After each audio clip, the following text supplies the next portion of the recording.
My manipulative girlfriend pulled a cheating prank on me on my birthday. Last week was my birthday, so I got off work early.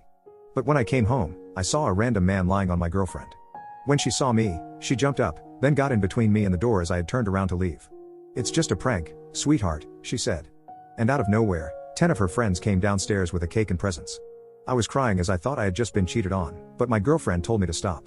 "I know you said you didn't want to party, but don't you think this is cool?" I kept crying, however, and that's when she got more aggressive. "Oh my God. Stop being so sensitive. It was just a prank. I put all this effort in so you could have a fun time and you're crying." I immediately pushed her out of the way and walked out, got in my car, and drove off. While driving, my phone started to get bombarded by texts, calls, and messages from my girlfriend and our friends. When it got too distracting, I just turned off my phone and went to a hotel that's far enough from my place. By the time I got to my hotel room, I just started sobbing. The next morning, I made sure to tell my team leader first that I would be absent a few days due to an emergency, and she was kind enough to accept my request. She probably noticed something was off with me because I was sniffling and my voice sounded weak. Right now, I plan on telling my uncle who lives near me about what happened and asking if I could live with him for a couple of days until I sort out my mind and know what I have to do next. I'm deeply heartbroken because I've told my girlfriend and my friends before how I felt about cheating and how it essentially ruined my family growing up and my young mind back then. My dad cheated on my mom, and it broke our family, and I got cheated on by my first girlfriend, and I don't know how to face and respond to them all after all that has happened. Maybe some time away from them will help, I hope. Update: I packed my things and prepared to go to my uncle's house, which wasn't that far, but still a bit of a drive nonetheless. When I finally got there, he was incredibly welcoming, and I thanked him for allowing me to stay in his house even just for a while. He gave me a tight hug and told me I was always welcome and that he will be there to help me when I need him too. He eventually led me to the spare bedroom that they have in their house and helped me unpack my stuff. He is honestly such an incredible man, and I love him so much. He's basically the dad I've always wanted. Once I was done unpacking, I was again confronted by the fact that I haven't opened my phone for quite some time now. I've avoided it for so long that I didn't think I could open it again, but I knew I had to. The moment my phone booted up, 100 upon 100 of texts, chats, and missed calls popped up on my screen. Even if I was still hesitant, I decided to open my chats and looked at our friend group's group chat first. The chats from the start were all very frantic in nature, with my friends asking about where I was or what happened. But after scrolling down a few more times, the chats turned into them apologizing that the prank happened and that it was not on the plan at all. One of my friends even blamed the guy that was underneath of Lisa, my girlfriend, and thought he was untrustworthy. Finally, the chats ended up being them hoping they could contact me and wishing I was safe. I guess they knew I just read their chats because as soon as I was done back reading, my friends immediately knew I was online and asked how I was doing and where I was. They also started apologizing again for not being able to stop the prank from happening and that they didn't know that was going to happen and thought the original prank was going to be something else. At this point, I was thoroughly confused because they seemed happy enough to be there during that night, but I knew I had to apologize to them first for ghosting them and asking their side of the story first before speaking about what had happened. Essentially, they were simply planning a surprise birthday party for me with Lisa in a group chat that didn't include me. Then, my girlfriend added a few more people into the group chat saying that they were college friends of hers, and she wanted them to be a part of the surprise party too since they also wanted to meet and get to know me better. As a suggestion, one of my girlfriend's college friends pitched the idea of them pranking me.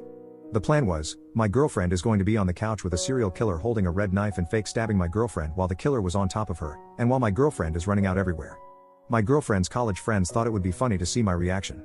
Although my friends were initially skeptical, they reassured them that it would be harmless fun and that once my girlfriend and the friend who'll be acting as the killer got their desired reaction on camera, they can just tell me that it was all a prank. And my friends and my girlfriend's other college friends would come out and surprise me with their gifts and stuff. My friends eventually agreed, so as long as they don't drag out the prank and immediately reveal everything once they captured my reaction on camera, the day of my birthday comes, and everything they've planned seemed to be going smoothly with them waiting for me. My girlfriend's college friends ushered everyone to hide while they set up the prank, and when it was done, they would hide too. When they finally heard my girlfriend say they can come out, they thought the prank was a success because I looked absolutely mortified.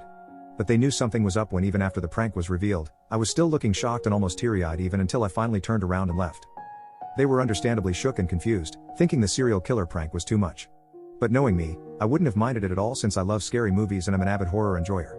That was then they realized that my girlfriend's male college friend was on top of my girlfriend, not wearing any costume and not holding any fake red knife. They then saw my girlfriend pushing her male college friend away from her and chasing after me. Some of them also tried to follow me, while some were asking what happened to the original plan. Even my girlfriend's other college friends were wondering why their male friend wasn't in costume, but he was just silent. After a few minutes, my girlfriend came back to her apartment looking distraught and crying. She then tells everyone that they should all go and proceeds to go to our bedroom. They wanted to ask her what happened, but she shut the door before they could. Her male college friend then followed her inside, which really weirded them out. But after a while, they hear my girlfriend shouting at him, telling him to F off. He then goes out the door on the verge of tears and leaves the apartment. They said everything happened so fast that they didn't know how to process all that had happened. Not too long after that, though, they realized that I was missing and started calling and texting me, but I didn't respond to any of them. Eventually, I was unreachable. I turned off my phone and decided they should just go home and wait for me to respond. My girlfriend's college friends apologized profusely for what had happened and didn't mean for any of this to happen, but they then followed their retelling of their side with videos that they've recorded that proved their accounts along with an apology and wishing that I was doing well. After my friends told me what happened from their point of view, I felt really terrible and apologized again for ghosting them and telling them that everything that happened was none of their fault. I told them that I would make it up to them soon, but they reassured me that they accept my apology and are just happy that I'm alive and well. They also pitched to have a late birthday celebration with me this weekend, and my girlfriend and her friends aren't included this time. I, of course, happily agreed and thanked them for being such great friends, and that I really couldn't thank them enough for being such an awesome bunch of people. The morning of the next day, my uncle knocks on my door and wakes me up, telling me that I have a visitor downstairs. He looked a bit mad, so I can already tell who it was.